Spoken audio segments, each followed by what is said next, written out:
I think the first thing is to be aware of them. People like to think that racism is a 20th century problem, but in my opinion, it's still very important and very relevant today.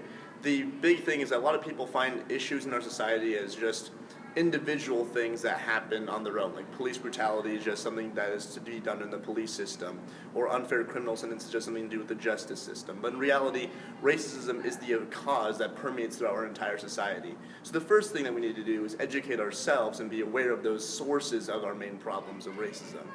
That's the first part. The second part is to also recognize the different levels in which people and their words and actions can create and cause more racism. The thing about racism that changed from like the 1950s that stopped being institutionalized in a lot of ways but became cultural. And in a lot of the sense, casual racism is the big source of the problems that we have right now. Just the words that we use and the way we talk about certain things can lead to dehumanizing other types of people and therefore leading to other things. It happens a lot in our media.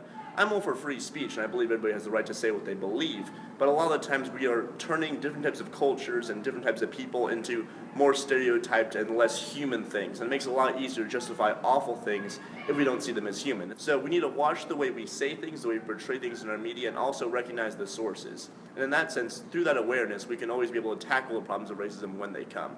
Racism won't necessarily go away, but we can always be able to treat the symptoms when they come.